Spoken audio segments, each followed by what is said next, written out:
Hello students, welcome to Neonlight channel. நான் உங்களை தான் இன்னைக்கு 11th standard periodic classification of elements இதை பற்றி பார்க்க போகிறோம். இது நியூ லெசன் அப்படிங்கிறதுனால ஃபர்ஸ்ட் இன்ட்ரடக்ஷன் பார்ட் பார்க்கலாம். இது வரைக்கும் சப்ஸ்கிரைப் பண்ணலை அப்படின்னா மறக்காமல் சப்ஸ்கிரைப் பண்ணிக்கோங்க. வாங்க வீடியோக்குள்ளே போகலாம்.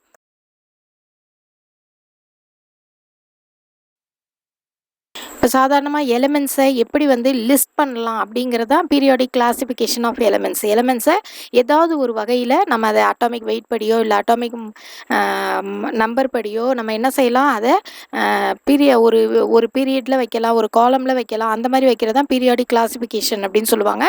இதில் நம்ம இது எப்படி ஸ்டார்ட் ஆனிச்சு அப்படிங்கிறதுலே நம்ம பார்க்க போகிறோம். அதுதான் நமக்கு இன்ட்ரடக்ஷனாக வந்திருக்கு. இதில் பாருங்கள், கிளென் தியோடார் சீபர்க் அப்படிங்கிறவர் இந்த லெசனுக்கு ரொம்ப இம்பார்ட்டண்ட்டானவர் சொல்லலாம். ஏன்னா 1951 இவர் நோபல் பிரைஸ் வாங்கியிருக்காரு. இது எதுக்காக அப்படின்னு பார்த்தீங்கன்னா, டிரான்ஸ் யுரேனியம் எலிமெண்ட்ஸை டிஸ்கவர் பண்ணதுக்காக இவருக்கு இந்த நோபல் பிரைஸ் கொடுத்துருக்காங்க. அதே மாதிரி plutonium and other transuranium எலிமெண்ட்ஸை டிஸ்கவர் பண்ணதில் டிஸ்கவராக இவர் இருந்திருக்காரு. இவரும் சேர்ந்து அந்த கண்டுபிடிச்சிருக்காரு. நெக்ஸ்ட்டு பார்த்தீங்க அப்படின்னாக்கா, நிறைய ஒரு 100 ஐசோடோப்ஸ் ஆஃப் அதர் எலிமெண்ட்ஸை கண்டுபிடிச்சிருக்காங்க, இவரும் இவரோட கொலீக்ஸும் சேர்ந்து. ஓகேவா? இதனால் இவர் இந்த லெசனை பொறுத்தளவுக்கு, இந்த பீரியாடிக் கிளாசிஃபிகேஷனை பொறுத்தளவுக்கு ஒரு ரொம்ப இம்பார்ட்டண்ட்டான பர்சனாக இருக்கார். நெக்ஸ்ட் பார்த்தீங்கன்னாக்கா, சாதாரணமாக இந்த எலிமெண்ட்ஸ் டிஸ்கவரி அப்படிங்கிறது எப்போயிலேருந்து இருக்குதுன்னு பார்த்தீங்கன்னா, ஹியூமன் சிவிலைசேஷன் ஆரம்பித்த காலத்துலேருந்தே இருக்குது. அதாவது ஸ்டோனேஜ் அப்படிங்கிற காலத்தில் பார்த்தீங்கன்னாக்கா, அப்போது மெட்டல்ஸ் யூஸ் பண்ணாங்க அப்படிங்கிறது நம்ம படிச்சிருப்போம் ஹிஸ்ட்ரியில். அப்போது என்னென்னா, எலிமெண்ட்ஸ்னால் என்னன்னு தெரியாமையே அந்த மெட்டல்ஸ் என்ன பண்ணியிருக்காங்க, யூஸ் பண்ணியிருக்காங்க. இப்போ பாருங்கள், அயர்ன், காப்பர், இது எல்லாமே அப்போ யூஸ் பண்ணியிருக்காங்க. ஆனால் என்னன்னு தெரியாது, இது எலிமெண்ட் அப்படின்னு தெரியாமையே யூஸ் பண்ணியிருக்காங்க. அதுக்கப்புறம் பார்த்தீங்கன்னா, ஓர்ஸில் இருந்து இந்த எலிமெண்ட்ஸை என்ன செஞ்சாங்க, எக்ஸ்ட்ராக்ட் பண்ணாங்க. அதுக்கப்புறம் ஃபர்தராக இப்போ நெக்ஸ்ட் பார்த்தீங்கன்னா, 1789 லவாய்சியர் என்ன பண்ணுறாரு, ஃபர்ஸ்ட் ஒரு லிஸ்ட் பண்ணுறாரு கெமிக்கல் எலிமெண்ட்ஸை. எப்படி லிஸ்ட் பண்ணுறாருன்னு பார்த்தீங்கன்னா, 23 எலிமெண்ட்ஸை இவர் என்ன செய்கிறாரு, நிறைய எக்ஸ்பெரிமெண்ட் பண்ணி அதை ஒரு லிஸ்ட் பண்ணுறாரு. இப்போ அவர் எப்படி லிஸ்ட் பண்ணுறாருன்னு பார்த்தீங்கன்னா, 4 குரூப்ஸ் ஆஃப் எலிமெண்ட்ஸாக இதை என்ன பண்ணுறாரு, கிளாசிஃபிகேஷன் பண்ணுறாரு. அந்த 23 எலிமெண்ட்ஸையும் 4 குரூப்ஸாக என்ன செஞ்சுருக்காரு, கிளாஸிஃபைட் பண்ணியிருக்காரு.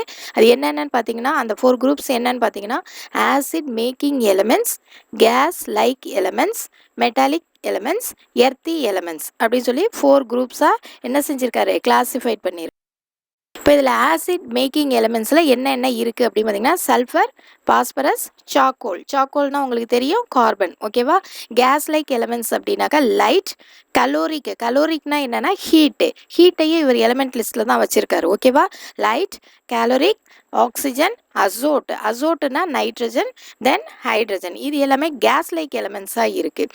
நெக்ஸ்ட் பார்த்தீங்கன்னா, மெட்டாலிக் எலிமெண்ட்ஸில் பார்த்தா cobalt, mercury, tin, copper, nickel, iron, gold, lead, silver, zinc, manganese, tungsten, பிளாட்டினாங்கிறது இப்போ நம்ம பிளாட்டினம் அப்படின்னு நம்ம சொல்லிட்டு இருக்கோம். ஓகேவா? இதெல்லாம் மெட்டாலிக் எலிமெண்ட்ஸில் சொல்லிட்டாங்க. நெக்ஸ்ட் பார்த்தீங்கன்னா, எர்த்தி எலிமெண்ட்ஸில் பார்த்தா லைம்னா என்ன, கால்சியம் ஆக்சைடு. அடுத்தது மெக்னீஷியம் ஆக்சைடு. பேரைட்ஸ் அப்படிங்கிறது பேரியம் சல்ஃபேட். அர்ஜிலா அப்படிங்கிறது அலுமினியம் ஆக்சைடு. சிலெக்ஸ் அப்படின்னா சிலிக்கன் டை ஆக்சைடு. இந்த மாதிரி 4 குரூப்ஸ் அவர் என்ன பண்ணார், கிளாசிஃபிகேஷன் செஞ்சார். இப்போ எலிமெண்ட்ஸை எப்படி கிளாஸிஃபைட் பண்ணாங்க அப்படிங்கிறத பார்க்கலாம். 19th செஞ்சுரியில் பார்த்தீங்க அப்படின்னாக்கா, ஒரு சில லிஸ்ட் ஆஃப் எலிமெண்ட்ஸ் நிறைய டிஸ்கவர் பண்ணதுனால நிறைய எலிமெண்ட்ஸ் இருந்தது, அதை லிஸ்ட் அவுட் பண்ணாங்க. அப்போது 118 எலிமெண்ட்ஸ் இது வரைக்கும் கண்டுபிடிக்கப்பட்டிருக்கு. அதில் 92 எலிமெண்ட்ஸ் அட்டாமிக் நம்பர் பார்த்தீங்கன்னா 1 to 92, அதாவது அட்டாமிக் நம்பர் 1லேருந்து அட்டாமிக் நம்பர் 92 வரைக்கும் இருக்கக்கூடிய அந்த எலிமெண்ட்ஸ் நேச்சராகவே நமக்கு என்ன செய்யுது, கிடைக்குது.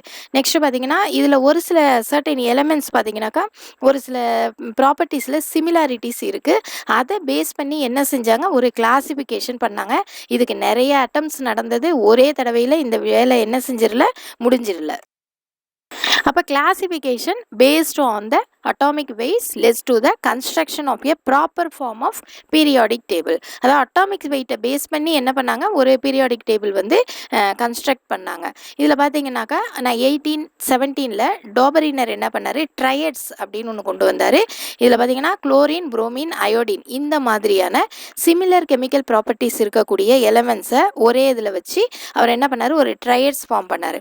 அப்போ ட்ரையட்ஸ் அப்படிங்கிறத அவர் என்ன கான்செப்டில் கொண்டு வந்தார் பார்த்தீங்கன்னா, in triads the atomic weight of the middle element nearly equal to the arithmetic mean of the atomic weights of the remaining 2 elements. அதாவது 3 எலிமெண்ட் எடுக்கிறார் இல்லையா, அதில் சென்டரில் இருக்கக்கூடிய அந்த மிடில் எலிமெண்ட்டோட அட்டாமிக் வெயிட் எதுக்கு ஈக்குவலாக இருக்கும்னு பார்த்தீங்கன்னா, ரிமைனிங்காக இருக்கக்கூடிய அந்த 2 எலிமெண்ட்ஸோட அரித்மெட்டிக் மீனுக்கு எப்படி இருக்கும், ஈக்குவலாக இருக்கும் அப்படின்னு சொல்லியிருக்காரு. அரித்மெட்டிக்னா உங்களுக்கு தெரியும், ஆட் பண்ணுறது, டிவைடட் பை மீன் அப்படிங்கும்போது அதோட ஆவரேஜ் கண்டுபிடிக்கும் போது உங்களுக்கு என்ன கிடைக்கும், இந்த மிடில் எலிமெண்ட்டோட அட்டாமிக் வெயிட் வந்து கிடைக்கும். இதை தான் அவர் என்னன்னு சொல்கிறாரு, ட்ரையட்ஸ் அப்படின்னு சொல்கிறாரு. இதில் எல்லா எலிமெண்ட்ஸையும் அவரால் குரூப் பண்ண முடியல. இப்போ லிமிட்டட் நம்பர் ஆஃப் எலிமெண்ட்ஸ் மட்டும்தான் என்ன செய்ய முடிஞ்சது, குரூப்பிங் செய்ய முடிஞ்சது.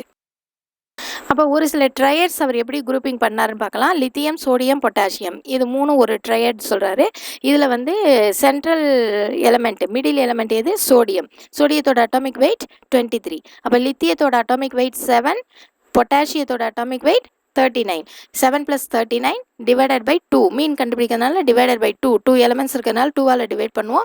Is equal to 23. இந்த 23ங்கிறது எதோட அட்டாமிக் வெயிட், சோடியத்தோட அட்டாமிக் வெயிட். புரியுதா உங்களுக்கு? அதே மாதிரி குளோரின், புரோமின், அயோடின் எடுத்துக்கிட்டாக்கா புரோமினுக்கு அட்டாமிக் வெயிட் வந்து 80.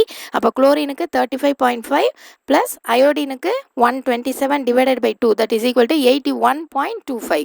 இது அப்ராக்சிமேட்லி ஈக்குவல் டு 80. ஓகேவா? Calcium, strontium, barium. இதில் ஸ்ட்ரான்சியம் மிடில் எலிமெண்ட், அதோட அட்டாமிக் வெயிட் 88. அப்போ கால்சியத்துக்கு 40, பேரியத்துக்கு 137 divided by 2, that is equal to 88.5. ஓகேவா? இந்த மாதிரி தான் ட்ரையட்ஸ் வந்து இவர் என்ன செஞ்சார், லிஸ்ட் பண்ணார். This concept cannot be explained to some triads which have nearly same atomic masses such as iron, cobalt, nickel, rubidium, rhodium, palladium, osmium, iridium, platinum. இந்த மாதிரியான எலிமெண்ட்ஸில் இவர் என்ன செய்ய முடியல, இந்த கான்செப்டை சொல்ல முடியல, எக்ஸ்பிளைன் பண்ண முடியல. ஏன் அப்படின்னாக்கா, இது எல்லாமே ஒன்றுக்கு ஒன்று சேம் அட்டாமிக் மாசஸ், ஒரு சின்ன டிஃப்ரென்ஸ் மட்டும்தான் இருக்கும். சேம் அட்டாமிக் மாசஸில் இருக்கிறதுனால இந்த ட்ரையட்ஸை அவர் என்ன செய்ய முடியல, இந்த கான்செப்டால் எக்ஸ்பிளைன் பண்ண முடியலை. நெக்ஸ்ட் பார்த்தீங்க அப்படின்னா 1862 டி சான்கோர்டியஸ் என்ன பண்ணார், ஒரு கோரிலேஷனை கண்டுபிடிச்சாரு. எதுக்கு நடுவில் ப்ராப்பர்ட்டிஸ் ஆஃப் த எலிமெண்ட்ஸுக்கும் அதோட அட்டாமிக் வெயிட்ஸுக்கும் ஒரு ரிலேஷன்ஷிப்பை அவர் என்ன செஞ்சார், கண்டுபிடிச்சார். அவர் என்ன சொன்னார், the properties of bodies are the properties of numbers.